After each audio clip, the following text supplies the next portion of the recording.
1,500 ringgit? Now, if you're wondering why the Manuka honey is so expensive, we're here to find out. Welcome to the Honey Pod.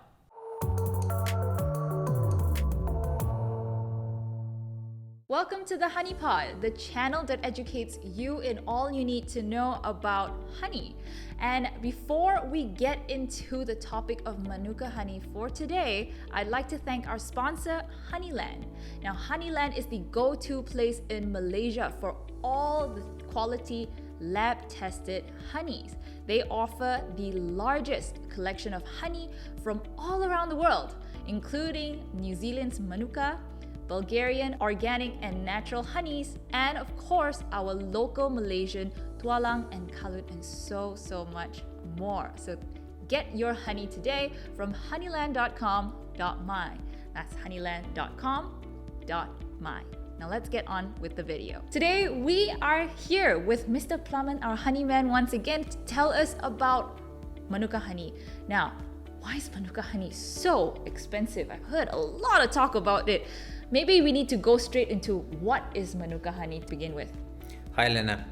Yes, Manuka honey is a whole different game based on price in the first place and based on quality. General information about Manuka that comes from New Zealand. Actually, there's some paper story about Manuka is that there is some kind of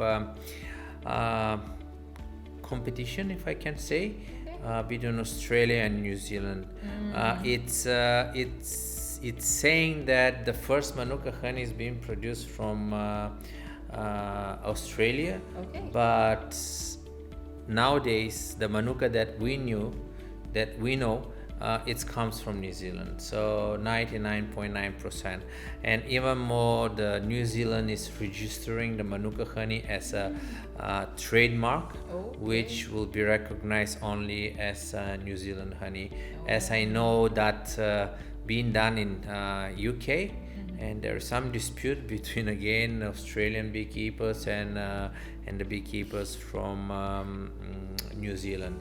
But anyway, if we will talk about a New Zealand Manuka honey, because that's from where the name comes from, and that's from where we know about a Manuka honey. Right. So Manuka honey is coming from one specific plant. They call it a Manuka bush. This is very small tree, bush type, which flowering with white pinkish flowers, and that's from where that goodness comes. What is so special of Manuka? There is two major factors playing here on this type of honey. First, of course, the quality of the honey and the benefits that you have. So this honey is scientifically proven that contains a huge amount of antibacterial properties, which can go up to 600 more times than the regular honey. As we know, the honey is an antibacterial with all honey has antibacterial properties, but in Manuka case can go 600 times higher than the regular type of honey. That's a really very big difference that makes the Manuka honey very special. On top of that, Manuka honey also contains very high amount of antioxidant contents, which makes it really special. So the other part of the story is that the New Zealand beekeepers and the government itself, they put a lot of effort the last probably 30 years to promote this honey and to make it the brand #1 in the world, to spread this information and to train and to teach the people that this honey has a great benefits, and of course that comes with the highest price, because there is so far no competition of this honey based on anti bacterial properties and even antioxidant properties. There is one type of honey that is produced in Australia. It's called Jarrah honey. It's produced with one type of eucalyptus tree that is blossoming only once 2 years. Oh wow! And that's make it It's kind rare. of it's rare, and you cannot go to that commercial scale that the Manuka went and the Manuka is, because actually what happening nowadays in New Zealand is that every single flower of Manuka is used. Literally now there is no space. If you want and make a bee farm, you cannot do it. There is no space of that. All spaces where the Manuka is growing is literally taken. It's a huge business. It's many multi-million business, and it's crazy over there. It sounds pretty crazy. Yes, and the price are also very crazy. Yeah. Is it true that it can go up to 1,500 ringgit? Yes, for example, we have here one honey, if I'm not mistaken, is this one. It comes from the Waitamata brand, and this is the UMF 25 plus.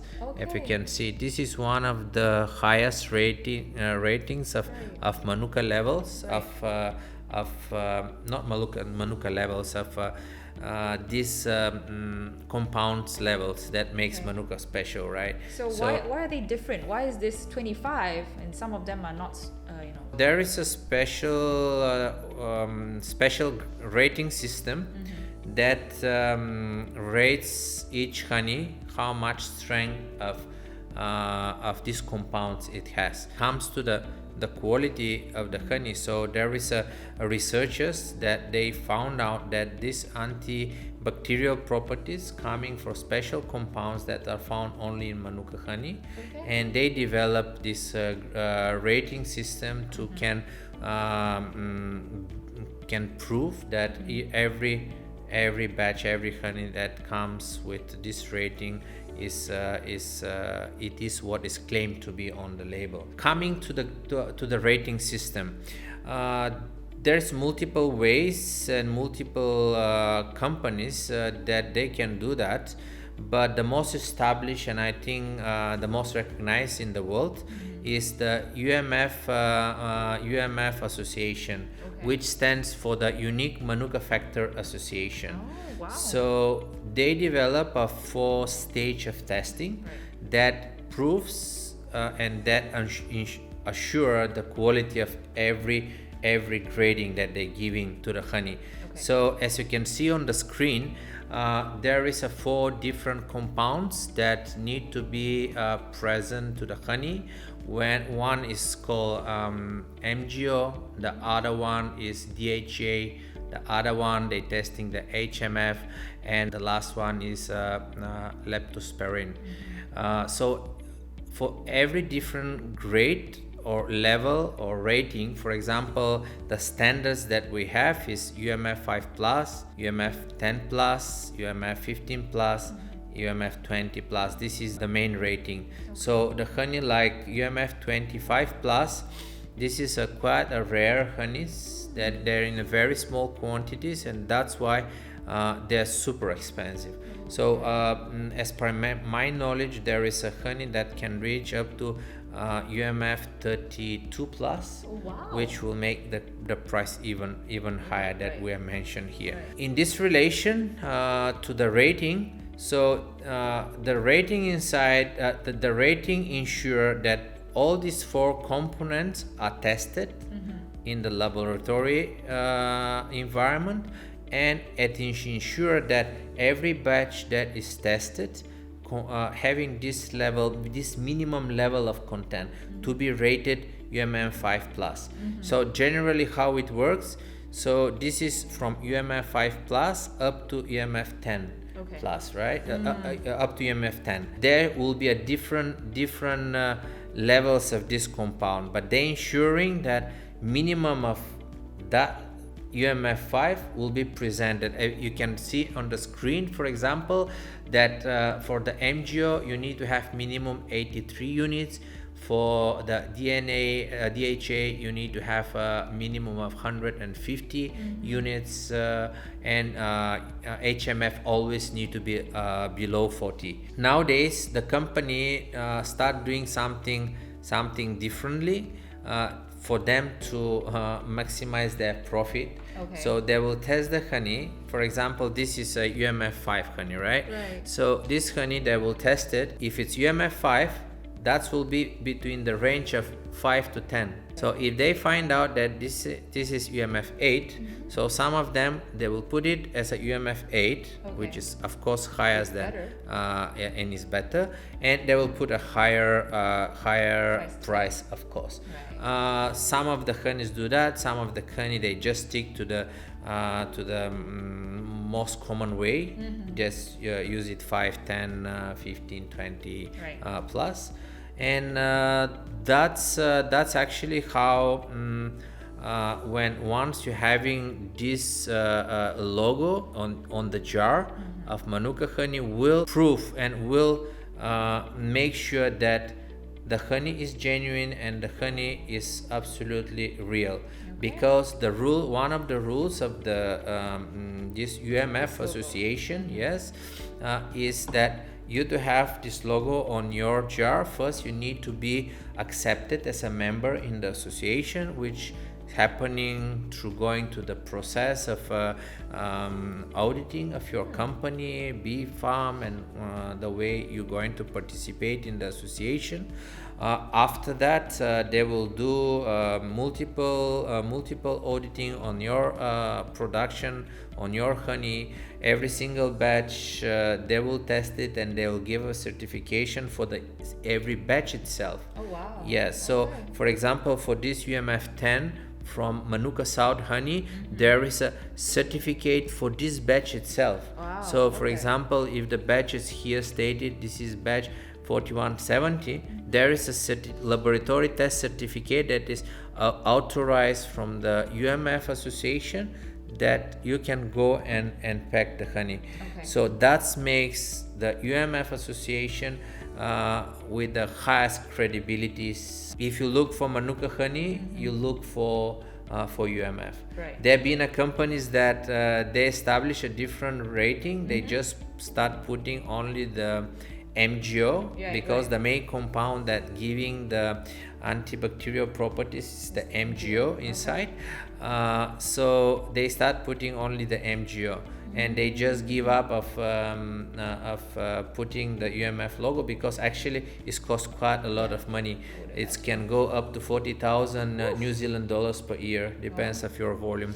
So and some more, you're paying royalty for every jar. You're paying royalty for every kilogram. There is a royalty that you have to pay as well. They give up that, but we're seeing that the last years they come back to this, which means that they start losing business, and they need to put this quality certificate logo on their jars. Right. So I mean, if you want to get Manuka honey, first of all, is you want to check for the UMF.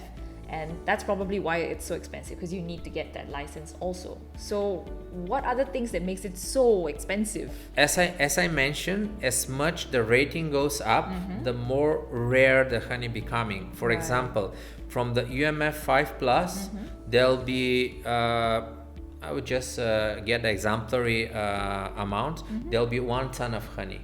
From UMF 10, there will be 700 kilograms harvest.